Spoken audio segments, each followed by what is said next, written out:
So these are questions from 2011, question 6, the 4 parts from the exam 2011. And these are the challenge questions. These are definitely more difficult than the questions in the parts in question 5.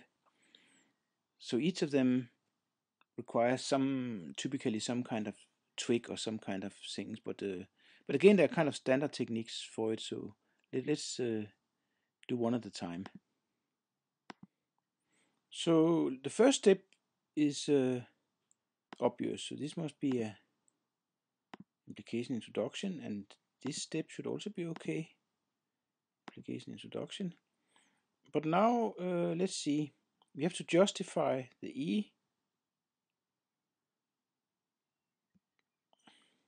But wouldn't it be nice if we had E implies F at this stage? So that would indeed be like wishful thinking. That we have here. And now this line is backwards. Oh, so that one was actually pretty automatic.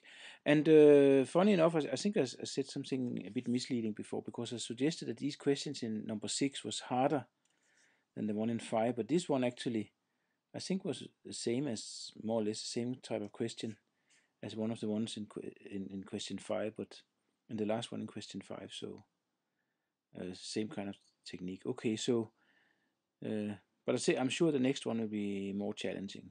Let's see. So let's see. This is the second question, question 2, or rather part 2 of question 6. So the first step is must have been introduction like that. Here it must be introduction like that. Here introduction like that. But now we have, well, we need to justify G. But actually, wouldn't it be nice if we had proved E and F at this stage? Yeah, E and F at this stage. And actually we can justify that because we have assumed E, we have assumed F, so therefore we also have E and F. So we are done. So that one was not hard either. Okay, so let's see this one. Well, the first step, we have an implication, so it looks natural to do a box on top and reduce the problem to get from assumption E to this statement. Same for the next. And the next one also look natural like this. But let's see. Okay, so this seem to be a more hard challenge here, because how could we justify the G? Well, we know E, we have assumed E, and we have also E implies F implies G, so that we can get F implies G.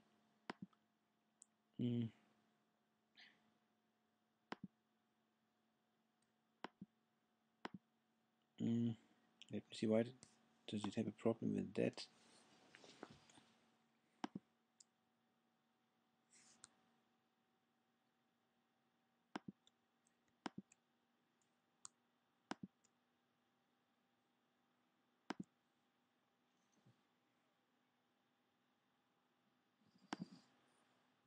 Okay, so that was what I wanted to do. So we can see that by combining line 1 and line 3, we get F implied G, and now we can also combine line 2 and line 4, and we should get line 5.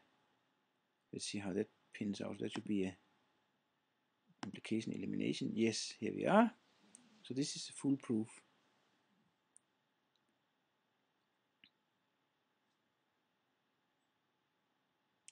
So that was actually also easy. I don't know. I mean, it looks like maybe the last question will be a challenge. Let's see. This one is a really tricky question, especially in JAPE. Actually, funny enough, I can do it. It's easier to do on paper, I think, almost like to do it in JAPE. The first step It's natural we draw a box. Want to get from this to this. The second step should also be fairly obvious because we have an AND of various things up here.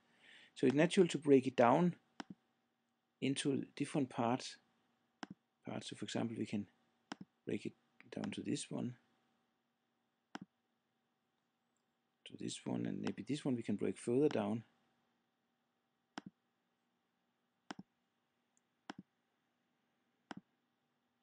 Okay. Now the question is, okay, let's see, how can we justify G?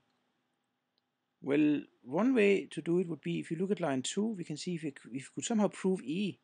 That would be good. So maybe we can assume we want, it seems reasonable to try to prove E. So we do, let me see. Yes.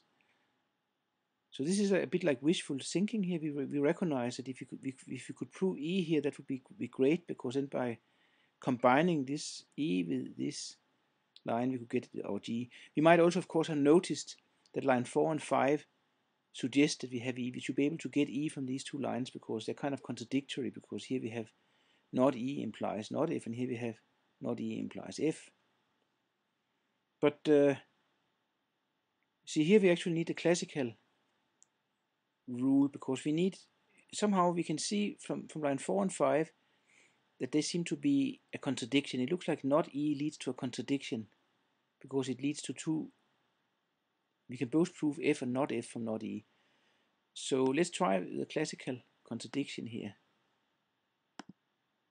So we assume not E, and our task is to get to contradiction, sort of an indirect proof. But you can see if we combine line 4 with line 6, then we get not F.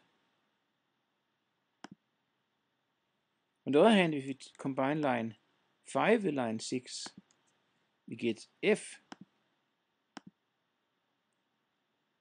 And now we are basically done, because we have inside this box where our target is to prove a contradiction. We have both proved F and we have also proved not F. So what to do here is that let's see,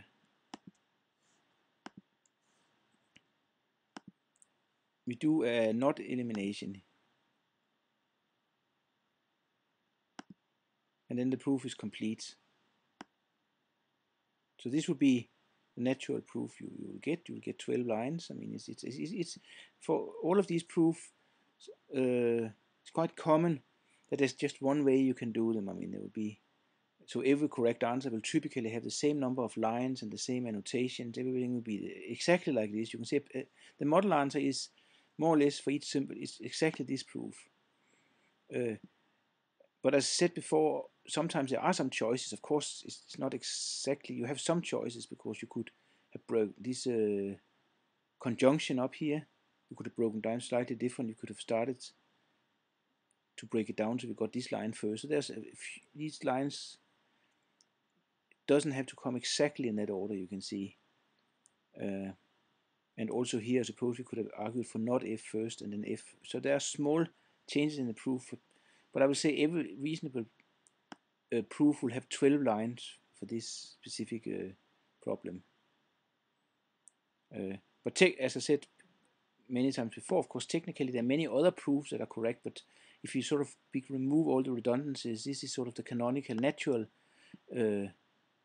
proof, and this has 12 lines, and this is you can consider this to be the model answer. So you should have something very close, the same as this one, to get full marks.